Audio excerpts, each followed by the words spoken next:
You're listening to the Staging Sips podcast with Lori Fisher. This podcast is dedicated to helping real estate staging CEOs build healthy businesses that grow, flow, and thrive. Hello, everybody. Welcome back to the podcast. I am so happy to be with you again, as always. And I just recorded this episode and my mic died halfway through and I only had half of the audio recorded, which was amazing to discover. But anyway, today we are talking about unlocking the simple marketing essentials for your home staging business. And I should be good at talking about the topic now that I've recorded it entirely at least one time.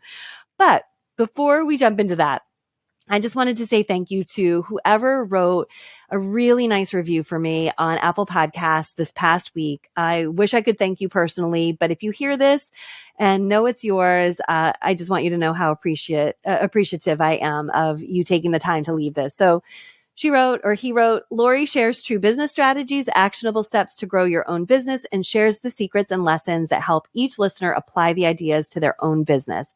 I am so happy that I found Lori in Staging Sips, and I am excited to grow my staging business with her expertise and guidance. Well, I'm so happy to be alongside you. And again, I so appreciate all of the feedback and the business owners who filled out the survey in the past week. Thank you. You can still do that. The link is in the show notes.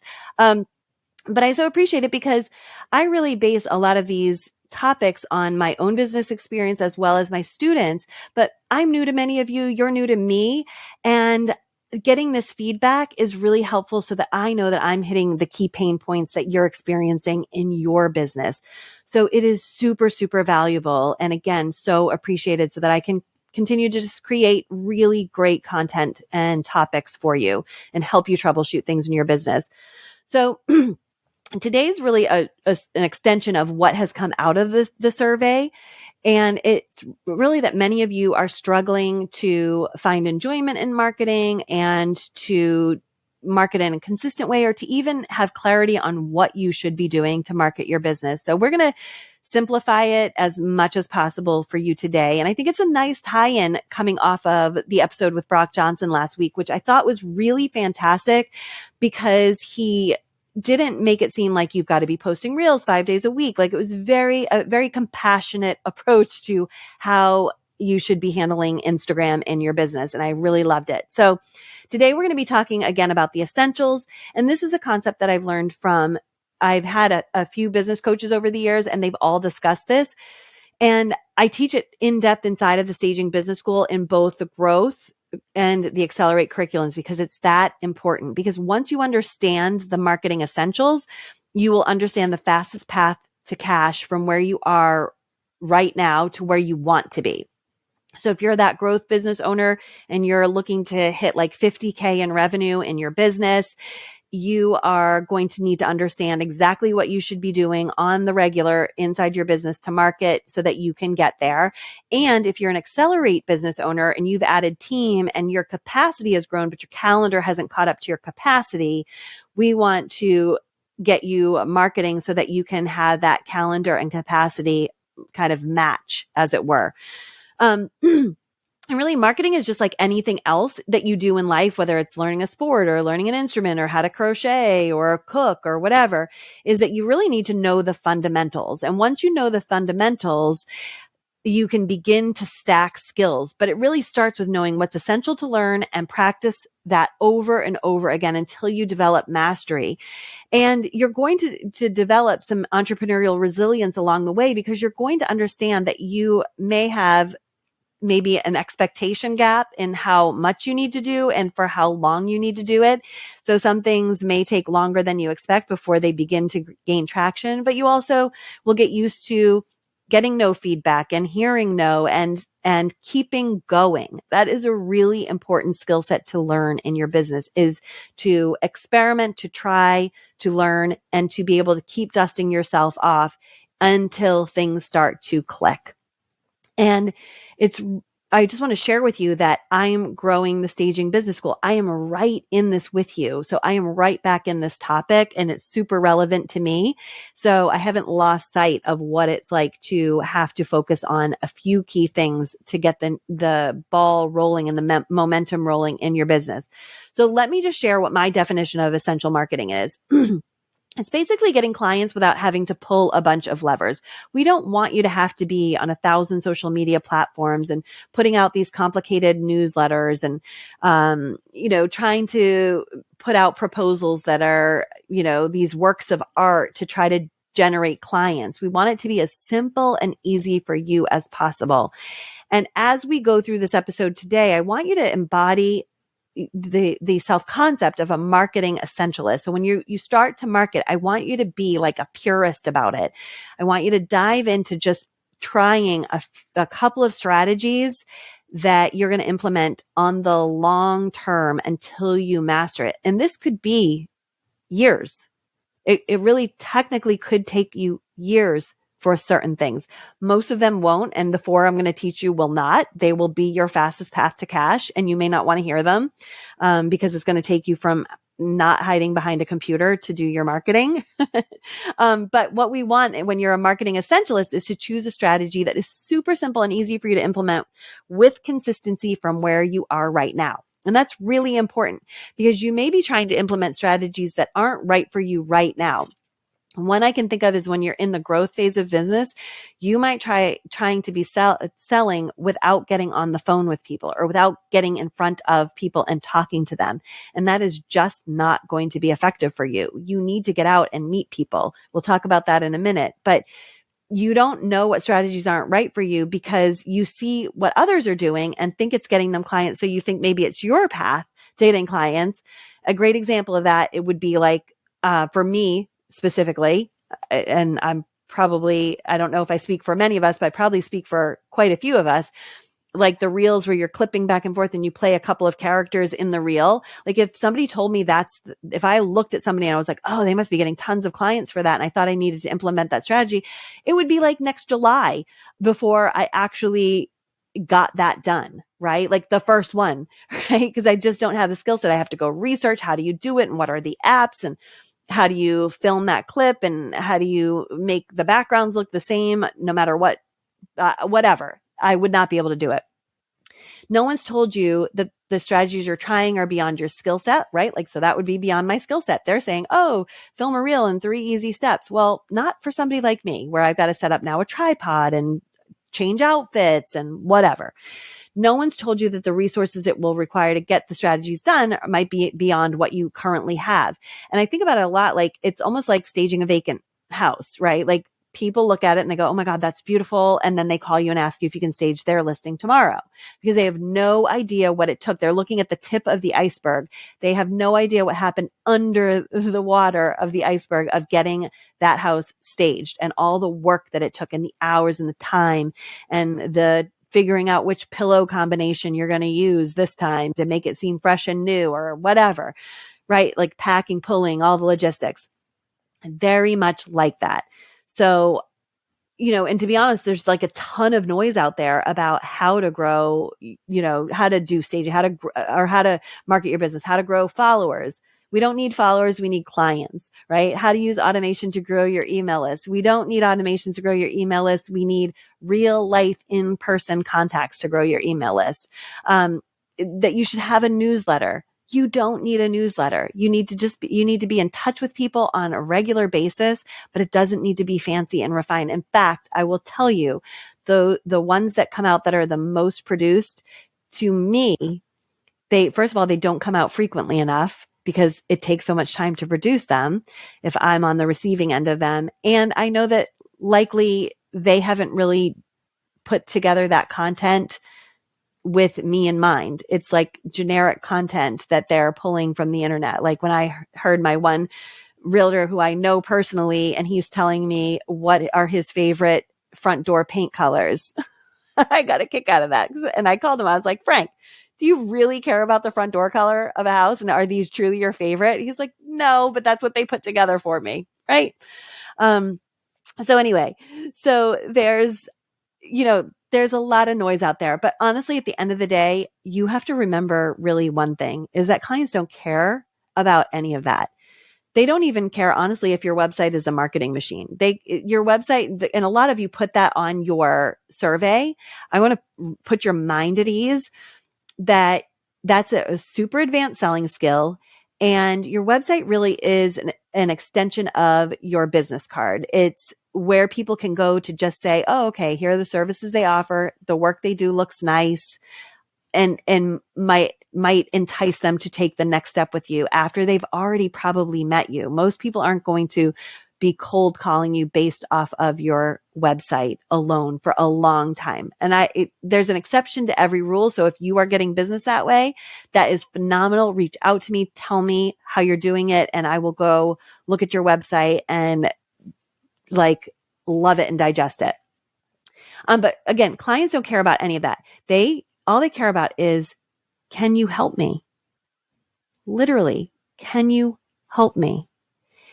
And what we really want to do is make it easy for you to bridge the gap between the people that need you and getting them on your calendar. If they need your help, can you help me? We want you to bridge the gap between showing them that yes, you can, and you are the person they need to schedule with. We need to bridge the gap between getting noticed, getting known, and getting new clients. Period. So if you do nothing else, when you sit down to think about your marketing, I want you to think about that. Can you help me is the only question you need to answer for people who have never worked with you before. So what are the 4 simple steps to being an essentialist? So basically, I'm going to outline them and then I'm going to dive into each one of them. First of all, you need to meet people and establish connections, whether that's in person or online. Step 2 is telling them who you are and what you do. Step 3 is staying in touch in person and online. Step 4 is making clear offers about how they can take the next step with you. Okay, so let's dive into each of those. So the first one, meeting people and establish connections on or offline.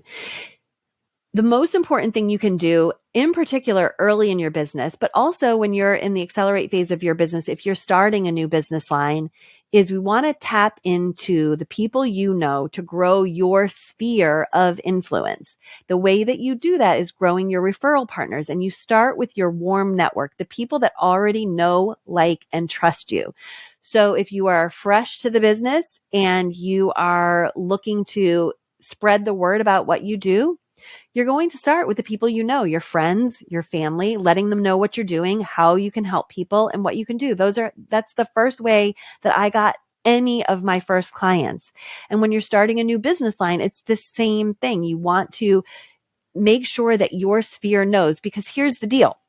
When people are looking for any service, whether it's a doctor, a lawyer, a landscaper, a window washer, a stager, they will actually start with asking the people they know, like, and trust first if they know of anybody, right? Think about that. How many times have you said to your friends, sent a text to your friends and been like, hey, I'm looking for, like I did this, I'm looking for a new doctor. Who do you guys go to for this? And why do you like them? And I got 3 recommendations right away. And then I could vet them from there. I did not have to go do any research on my own. I already trusted these people and trusted that they had kind of a similar set of expectations and standards that I had for the practice they'd go to, right?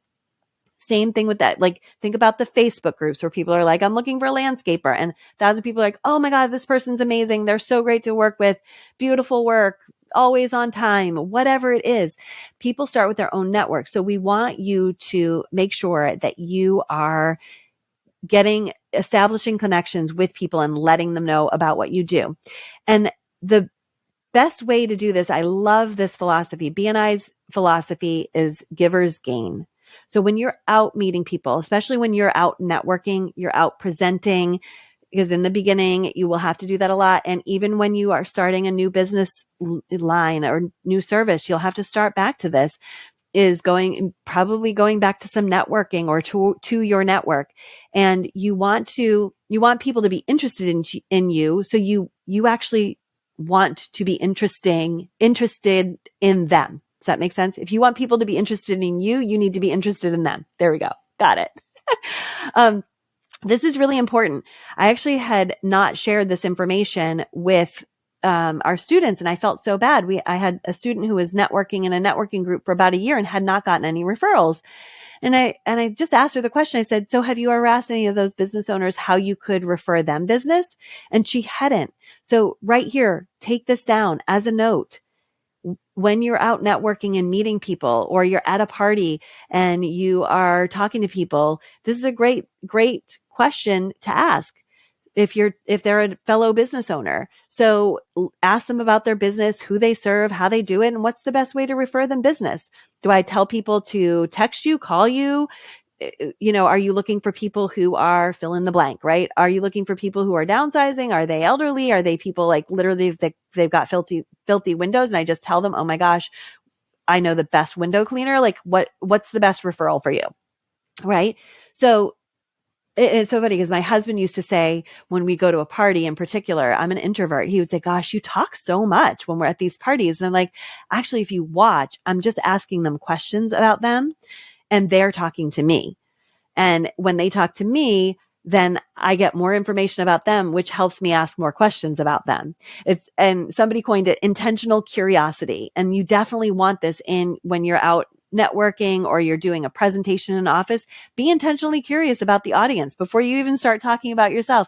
Ask them, what are the biggest issues they face when they are getting ready to get a house, ready to be listed on the MLS? What are some of the things they struggle with? Have they ever had a situation where, the client had really bad wallpaper or really bad paint and they didn't know how to handle it? Like, just, you can ask a series of questions that invoke, show people you're curious about their business. So that's how you really establish connection with people. The next thing is telling them who you are and what you do, right? Because once you have been interested in them, the likelihood is they will now become interested in you. So you can tell them what you do. You're a real estate staging business owner, and then they're going to start asking you questions about that. And it's fantastic because you get to hear what people think it is that you do. Their misunderstandings about the process, or they'll even say like, oh my gosh, I often wondered if I ever went to sell my house, if I would have to do X, Y, Z. What do you think? You can be volunteering your value at that point. So those are the first two steps. Establishing connections. And you, like I said, you can do that online as well. You can do that in Facebook groups where people, if you're looking to work with investors, you can jump into investor groups and establish connections by answering questions there. It's super easy to do that. So you can do that online as well. You can do that through, if you're using Instagram as a platform, it's a great way to share with your network what you are doing and how people can refer business to you, right? Like, again, you can use online and in-person strategies, but in person for our local zip code based businesses, that zip and click strategy, we really are going to be starting mostly in person. All right. Step 3, staying in touch, in person, online. And you're going to be doing this by volunteering your value. You're going to be providing valuable information, sharing information that, valuable information that you've heard from others, addressing potential objections and updates on how you're helping people. This is really where your email list comes into play. I teach using something free to give away to people in your in-person networking that then get somebody on your email list, and then you can stay in touch with them, providing valuable information. Like this podcast, this is an advanced skill, but this podcast is a version of that. Me getting to stay in touch with you on a weekly basis through a digital platform so that you are hearing from me every single week, so that I am not, you're not getting ghosted. Like, so when I show up and I talk about helping you grow your staging business 5 months from now, you won't be like, who's Lori? Who's the staging business school? Who's staging SIPs? You will know because I'm showing up here every single week. And again, this is an advanced skill set. You don't need to do this. You can literally be in someone's inbox each week with a small tidbit of information. It can be about your process. 5 words I would never use with your real estate clients. And that's a great subject line for an email. People will be curious. What are the 5 words you would never use with my clients, right? Like, just something like that. You can share, if you've posted something on Instagram, you can share that in an email. Wanted to share with you the way we just helped someone sell their house for $35,000 over listing. That's an email that can be sent to people. We want to be staying in touch on the regular. And your email list truly is a beautiful place to do that, because that's your people. And the way I teach it is to take your zip code based strategies and then bring them online to your email list where you can stay in touch. That is it in an essence. And all of that is inside of the Staging Business School. And then you want to make clear offers about how to take the next step with you. How do they book with you? What's your process? Do they email you? Do they call you? Do they text you? Do they DM you?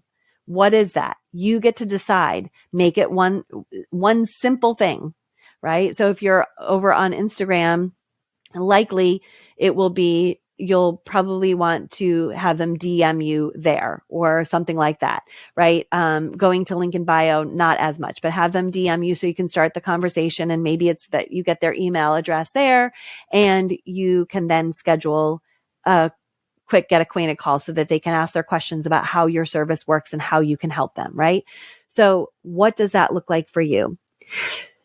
So before you go out and start being a marketing essentialist, I want you to have what I call the sales triad in place. I want you to have deep belief in yourself, deep belief in your services and the results that they can get, right?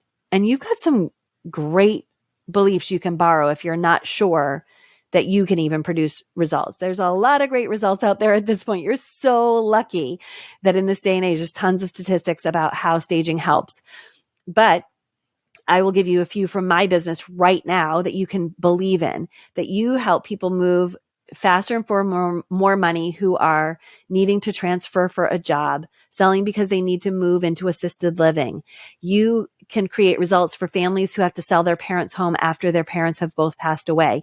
You can create results for people who are having to sell after the death of a partner or a spouse. You can help get results for people who are divorcing. You can help get results quickly for people who have teenagers and little kids and want to make it as easy as possible to not have to keep their house show ready for too long.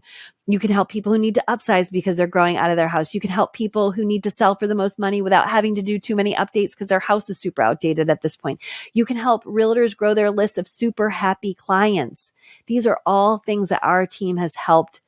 And we have so many more, but these are just some off the top of my head that you can believe in results for right now. And you have to believe that people want the results you offer and they are willing to pay for it right now. There are people out there wanting to know if you can help. You need to believe that you are the person to help and that they are willing to pay you to do it. Now, all the strategies you can use are very varied and it's going to be unique to each person. So as I read off this list of strategies, once you've got that sales triad of belief in place, I want you to think, what are the things that you could easily do, that you could easily turn up the volume on right now and focus? I want you to focus on one person. If you could help one person today, what would be the small fraction of action you do each week, each day? Would it be a networking group that you go to regularly? Would it be scheduling coffee chats? Would it be scheduling presentations in offices? Would it be events in your social life? Would it be staying in touch with emails and or social media where your clients are hanging out? What is the simplest thing for you to connect with people, whether that's an in-person or online strategy? Let them know what you do, how you do it, and how they can get in touch with you to make that happen. Where are you going to do that? What is your smallest fraction of action? These are the skills and strategies we work on inside of the Staging Business School. So if you're a growth business owner, you're under 50K in revenue, and you're in the process of growing your business, you want to get on the wait list for growth for when we open the doors to that. And if you are an Accelerate business owner and you need a capacity and a schedule match, Accelerate is open enrollment. Come join us. Start working on these strategies, because what happens when you start working on these strategies is your brain starts to revolt and it will hold you small, keep you confused, keep you not knowing what to do. And that's where our internal, like we have an internal live coaching call twice a month, which now is the basis for our library of live calls, almost like a private podcast, essentially inside of the Staging Business School, inside of the Accelerate program. So again, I want you to focus on all this, the essentials to get your fastest path to cash. Okay, everybody, that is your sip for the week. I hope you have a wicked good week, and I hope I don't need to re-record this. All right, bye for now. Thank you so much for listening to the Staging Sips podcast. If you love what you've learned here today, please take a minute to rate and review it so more staging business owners can find us. And if you want to learn more about how to market and grow your staging business more strategically, I'd love to see you join us inside of the Rethink You Accelerate Mentorship Program. It is open enrollment. You can get more details at rethinkhomeinteriors.com/rethinkyou. Would love to see you inside.